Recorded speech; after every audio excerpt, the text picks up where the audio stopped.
Tikana ngā kete o te wānanga, tikana ngā kaupapa o te wā e hōkai nei. Whera atu hei whāriki kōrero. Welcome to Mata with me, Mihingarangi Forbes, brought to you by Te Māngai Pāho and Irirangi Te Motu, New Zealand on Air. In August last year, the National Party announced that if elected to government, it would fund 13 life-extending cancer treatments, ring-fencing $280 million for Pharmac to purchase the drugs. But come budget day, that funding was conspicuously absent. So too, the $35 million that had been previously earmarked for Te Aka Whaiora, the Māori Health Authority, which was disestablished by the government earlier this year. Minister for Finance, Nicola Willis, says she's focused on Māori needs rather than Māori targeted funding. So, when it comes to health, what Māori needs will the budget deliver on? Hei matapaki I tēnei take nui whakaharahara, ko hono mai a tākuta Shane Reti, mineta take haura. Dr. Reti joins me now via Zoom. Tēnā koe te mineta? Nā mihi kia koe, nā mihi nārangi. Kia koe hoki. Your party campaigned on a promise of cancer drugs, and in a press release, the Cancer Society accused your government of crushing the hopes of hugely vulnerable people from whom it had sought votes. Is that a fair statement? Look, we understand how important this is. Disappointed with the Pharmac cliff that we walked into. That's a large amount of money, $1.7 billion. And this was known that it would have to be funded forward. You can't just stop people on medicine. So we've committed to that and grappled with it. And what we're saying, and we'll continue to say, is that we'll keep our commitments, and we'll have more to say on this shortly. You've said, though, that you're paying for those cancer drugs by removing the $5 free prescription. So where's that money? What I've said is that the return of the $5 copay will go into a bucket which will contribute, will stay in health, but will contribute to the funding that we have for medicines and other expenses that we have. So regardless of whether there was a cliff that you walked into, the Pharmac cliff that you talk about, promising people who are at the end stages of their life, I mean, was that a good idea? Oh, we'll have more to say on this as we continue to work through the policy settings. But if you recall, our ambition was to reduce the gap between what Australia is doing and what we're doing. That was our overall policy intent. And so now we're working through as to how to deliver that. But as a doctor, and you would know better than anyone in your cabinet because you've actually worked in health on the front lines, is that something that you shy away from, is promising people solutions who are at the end of their life? Oh, I think people at any stage of life are looking for hope in health and hope from a government. And I want to put to you that there's no one in the health system at the moment that we don't want to offer them some hope that they'll get their hip done, that they'll get their knee done, that emergency departments will be there for them when they need it. I think we always need to be able to offer that hope. But isn't it false hope when you don't come through with funding? As I say, we'll have more to say on this shortly. Yeah, well, time isn't a luxury, as you know, when you're dying of cancer. So when will the treatments be funded? We've heard July. Is that a realistic time frame? Look, I'm not going to commit to a time here now, but what we have said is that we're working on it at pace and that we'll have announcements shortly. So this year or next year? What we've said is that before the next budget that we'll have started deploying, but the policy announcement around that will be shortly. So for all those people who made life-altering choices based on the election promise you made, they may have taken a holiday or put their kid through school, bought a house. I mean, what do you say to them? Don't you owe them an apology? What I say is that we'll maintain our commitments and that we'll have more to say as to what this looks like shortly. But for some minister, as you know, it will be too late. Look, I understand how important this is, and we are moving at pace to meet our commitments, and we'll have more to say on that shortly. As a medical professional, what is your message to those people who are at the final stages of cancer who are hoping for these drugs? My message is that we very much understand how important this is, and that disappointed with the Pharmac cliff, but that is no recompense to them. I understand that, and that we're working at pace and we'll be making announcements shortly. You did have a choice, though. You put $2.9 billion towards landlords. That's a choice. You made a choice. Look, we weren't able to afford everything in health, and there's very few budgets that are able to afford everything. But what I'm saying here now is that we're working towards keeping our commitments, and again, we'll have more to say on this shortly. In backing the 13 cancer drugs which target cancer tumours, you left yourself wide open to criticism and concern. And last week, Leukemia and Blood Cancer New Zealand, which sent you a letter directly to you, claimed that the budget left their medicines out. They say the funding for oncology medicines is now up in the air. 21,000 suffer from blood cancers. When will you have an answer for them? What I would say is that Pharmac is already out with a request for proposal for a myeloma oncologic, and that piece of work was still to be, specifically the piece of work was still to be completed by the Cancer Control Agency and hasn't been completed yet. But Pharmac has already brought cancer drugs to market in this past 6 months, including a drug for acute myeloid leukemia, which is one of the blood cancers, and for metastatic breast cancer, and it has an RFP out for a myeloma medicine as well.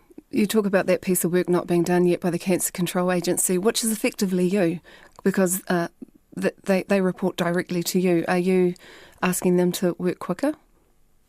They've already been working in a timely manner, and we'll wait for that report to land to see what further policy decisions might come from that.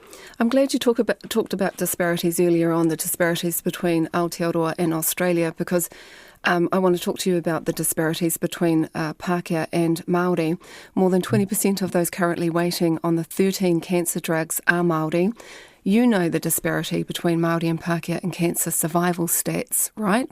Māori are twice as likely to die from cancer for a whole bunch of reasons, from access to disparities at every stage of the cancer. So, Pātai Nui, the big question, Minister, once you get the cancer drugs funded, how will you allocate or distribute them? Oh, that's a discussion to be had with Pharmac, and I'm not in a position, having not made the initial announcement first, to describe some of those details. But if we look at reducing the gap in life expectancy between Māori and non-Māori, it actually starts with cardiovascular disease. That is one of the biggest contributors to that gap for life expectancy for non-Māori and Māori. And then it moves down to lung cancer, and then diabetes, and then actually respiratory conditions, particularly what's called COPD, chronic bronchitis and chronic emphysema. That's the pathology systems that have the biggest impact on life expectancy and quality of life for Māori, and that's where we should be turning our attention. We'll invite you back to talk about cardiology at another point. We're talking about cancer drugs here and cancer. For the 20% of Māori that are waiting on these cancer drugs, and you're saying that they haven't been announced yet, but you must be thinking about the fair and equal access to these funded cancer drugs. Again, I want to ask you that question, and you know better than anyone else in your cabinet, the system discriminates against Māori. How will you make sure that there is a fair and equitable rollout of those drugs? So what we've always said is that the distribution of health resources will be on need, first of all. And then secondly, what I've also said is that the first announcement will be around the commitment, and then the details around how that will be distributed, what the eligibility criteria, that will be a discussion with Pharmac, and that's a piece of work that's still to be done. Every point of the health system, data shows that Māori have less appointments, doctors spend shorter times with them, they have lower levels of rapport, less likely to have scans and tests ordered. Even pharmaceutical evidence points to Māori not receiving the life-saving drugs. This is all even before a diagnosis. I wonder if you're thinking of putting anything into place specifically for these cancer drugs, because as you know, the system won't be able to provide for Māori in a fair and equitable way. So those will be some of the details of policy to work through with Pharmac, and I do see some of the results that you have as well, that, as you say, Māori are less likely, for given similar conditions to non-Māori, less likely to be on, for example, lipid lowerers and medicines of that sort, which of course are cardiovascular medicines. And so both myself and the health system and Pharmac are very aware of this, and are looking at how that might be better addressed. So yes, I am aware of some. Might it be targeting a specific Māori targeted program, so Māori get more of the lipids program medication? That's a discussion to be had with Pharmac, but if we say in the first instance that we'll distribute resources based on need and then acknowledge that on most of the things we look at, Māori have the highest need, then naturally some policies flow from that. So can you describe how disestablishing Te Aka Whaiora, the Māori Health Authority, will help with these issues? So we didn't disagree with the destination. I think both the Māori Health Authority and our government agree with many of the health outcomes that we're wanting to achieve for Māori as they might be represented in Whakamaua and Pai 2 as health outcomes that we need to reach. What we did disagree with was on the pathway to get there. How Pai Ora was anticipating through the Māori Health Authority to achieve those outcomes. So you were going to support the devolution of funding into communities, so community groups could be supporting their communities. So based on that, for example, how much of the 35 million allocated to Te Aka Whaiora has been reallocated to Māori for Māori health services? Do you mean in this budget? Yes. Well, I mean, the budget's only been out 10 days. And so how much of that, and by the way, it was a 39 million 3 times over 3 appropriations, so just short of 120 million. Well, any new partnerships with iwi health organisations, through the Ministry of Health that have been established in the seven months that you've been in power? That is a progress of work, actually, as you're right, devolving decision-making down to the iwi Māori Partnership Board so that they have more of a say strategically on what services are most important to them and what they would like delivered in their rohe. That is a significant difference between what the Māori Health Authority was able to offer and the direction of travel that we have. Ka pai. Prime Minister Christopher Luxon has asked the Public Service Commission to support an inquiry into government agencies. This is around the privacy. The Ministry of Health is included in this. What concerns specifically will you be looking into? We're wanting to have reassurance to the public that the data that is placed in our careful hands as stewards is looked after. But of course, this is now part of a police investigation, and so I won't be commenting on any further detail other than supporting the Prime Minister in his call for the Public Services Commission to be an umbrella for all and any agencies that are involved. Yeah, how important is it for politicians and the public service to hold themselves to account? Very important. We hold ourselves to the public. Every 3 years we hold ourselves accountable, and it's very important that the institution of government is seen as safe and trusted, particularly where we are the stewards of data. E te minita tēnā koe, e mihi ana ki a koe I whai wā kia mātou o mata I tēnei rangi. Thank you for your time. Ki pai tō haringa, ki pai tō rā. Tēnā koe. Joining me now via Zoom to share their whakaaro about what the budget delivers for Māori health and iwi Māori in general are two toki in the hauora Māori space, from Voice for Patients, advocate and cancer survivor Malcolm Mulholland, and Māori health expert Rawiri McKree-Jansen. Tēnā kōrua. Tēnā koe. Ka pai, Malcolm, you've been a long-time campaigner for cancer treatments. What do you make of what the Minister's response was there? I was a little bit disturbed to hear his comment that he basically saw hope being given to a patient awaiting knee surgery as being the same to hope being given to a cancer patient. They are, from my perspective, two entirely different things. My mother, for example, is somebody awaiting surgery on her toe. And I know without a heartbeat, she would much rather see resources and hope given to cancer patients because cancer kills, whereas having your toe operated on doesn't. I think that was one of the things that alarmed me from the comments made. But the second thing that I would say is that what patients want to see moving forward is clarity. Clarity as to when an announcement will be made, what the content of that announcement will be, and ultimately when patients can actually access those medicines that they so desperately need. Yeah. Rawiri pihi o whakaaro e ho, what's your reaction to the Minister's kōrero there? I think he's got a difficult role. He's a member of the Demolition Coalition, so he's got coalition parties who don't want him to talk about Māori need. He can only talk about need in this general sense. But as soon as you ask him to go a little bit deeper, he acknowledges that Māori have long-standing specific health inequities, disparities. I think he genuinely like the system to respond to that, but he's a little bit hamstrung, I think, by his coalition partnership. I would say at another level, at least they're going to stop digging on this. They're going, yep, they've got to get this funding promise sorted out. They've got some problems with, and he's not the Minister for Whāmek, his coalition colleague is.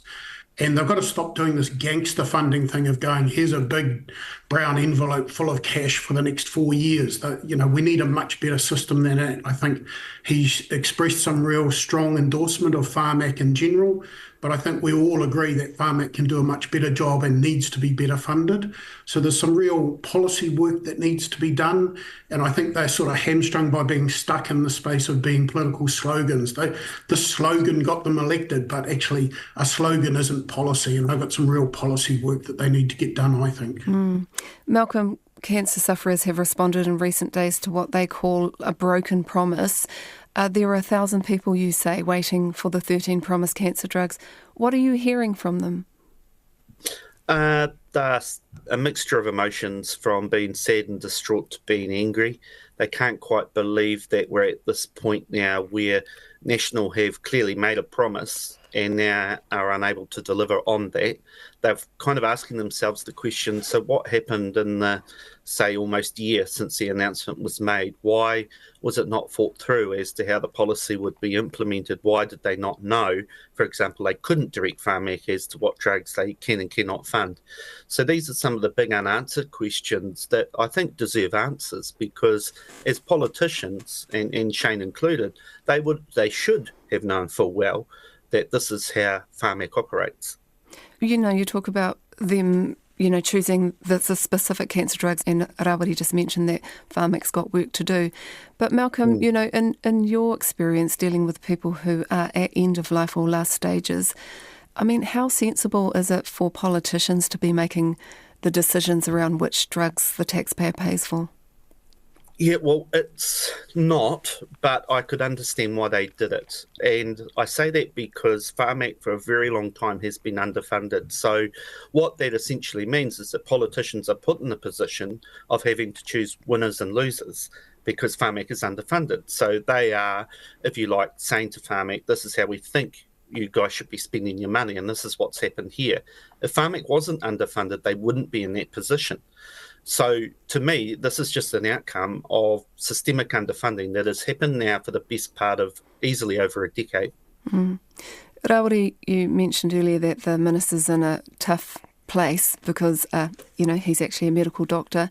The two of you work in health. I mean, I asked him a question about whether when you are a doctor and you're dealing with a patient who's desperate, obviously, or, at the end of stage 4 cancer, do you offer them hope and solution in a way, or is it okay to offer them, a promise of a cancer drug? I mean, what's the ethics around that? I think that's really problematic. The political slogan of funding 13 medicines creates a whole lot of problems for Whāmek. I think voters now have got buyer's regret on believing in that promise.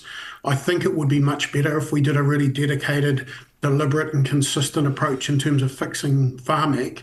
And as Malcolm was talking about, it shouldn't be a one-way conversation of the politicians towards Whāmek. I think Whāmek should be really influencing the agenda that we as a nation should have. I mean, look, I went out on the streets protesting in favour of Whāmek back in the day when the TPP was being an issue. We have to protect a really good institution, and we have to be a real critical friend to that institution and say there's a much better job to be done. And Malcolm's right, the funding is part of getting a better job done. It's not the only part. I think Whāmek's got to do a lot more work in terms of understanding how to achieve equity and what their contribution towards health equity would be. Much more work from Whāmek on that side of it. Give us an example, Rawiri, of what are some of the areas that Whāmek needs to do better for Māori? Well, they need more Māori expertise in some of their processes. So they have a PTAC committee, really high-level committee. They need more Māori expertise in there. They've got to be more deliberate about collecting Māori evidence and the evidence from the pharmaceutical industry about how it can contribute to better health outcomes for Māori. And then they have to have a funding mechanism which supports better outcomes for Māori. So all of those areas need work. And as an example, the Minister raised was around, the new diabetes medicines. Actually, they can save lives in terms of heart failure and renal failure. They should be funded. They absolutely should be funded much more than they are now. There's thousands of patients. I mean, literally, we get 24,000 new diabetics a year. We want to focus on cancer today, but, let's accept that there's a much broader health system response. We have to think about the childhood immunisation schedule. Have we got the right vaccines to protect our babies? There are a lot of questions for Whānau. Kia ora. Malcolm, when I asked the Minister a question about how, given based on the systemic bias of the health system towards Māori, how he might be thinking about the rollout of these cancer drugs once they are funded in terms of fairly and equitable rollout. What are your thoughts on this? Do you think the work needs, do you think they're going to be able to achieve it? I think they're going to need help. I think they're going to have to establish some sort of education program. I think that should come along with every drug that Pharmac announces it will fund, because there does need to be education, not just with the wider public, but with the physician themselves. And so what we have to see is some of those biases fall by the wayside so that patients can access the latest and greatest in medicines. And the same goes for Māori, they're no exception. So absolutely, there's a package of work that needs to be done around that needs to accompany every funding decision that is made from Pharmac. Ka pai, Rawiri, we talked about how this government has moved to disestablish the Māori Health Authority, Te Aka Whaiora, going for a community-funded model instead. And the Minister says that work is in train. You're working with the community and Māori. Do you hear a lot of that work going on? Well, it's variable across the country. So the different iwi Māori partnership boards are at a different sort of stage in terms of their maturity. There's a lot of ambition. There's a lot of aspiration. I think we need to ask some really hard questions about ensuring that we're not let down by, a slogan in favour of it needs to be backed up by a policy that actually approves it and supports it and funds it. So I like the aspiration, but I really want to see dollars on the ground into iwi Māori partnership, into Māori providers, and really change that on the ground. Just changing tact here, a recent survey conducted by the Privacy Commissioner found Māori are 3 times as concerned about their personal information than non-Māori. It means the government has to work even harder to gain trust.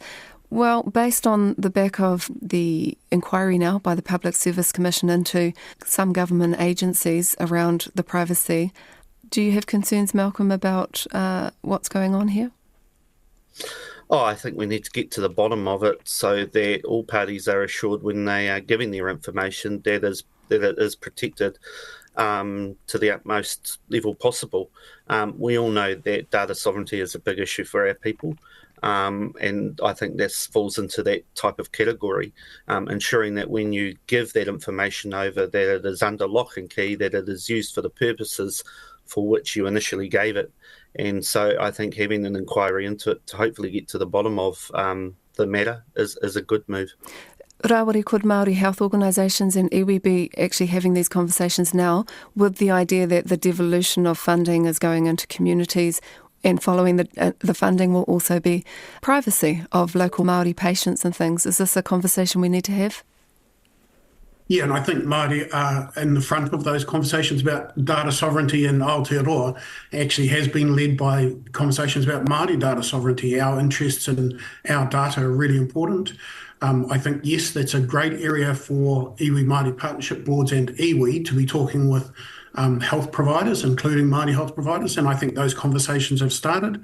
I think Māori are really interested in having their data well protected, but also having access appropriately to their data so that they can benefit from their data. So all of that's playing out. There's some unusual aspects to the strange claims that have been made about the data issues at Māngai Marae, and I think that need a proper investigation.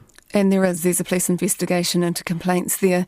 I guess the thing is, if you're working in some of those communities, this isn't a breach as such of data from a government organisation. It's a third party. I think the allegation is a third party one. In the work that you do, Rawiri, how protected is our privacy?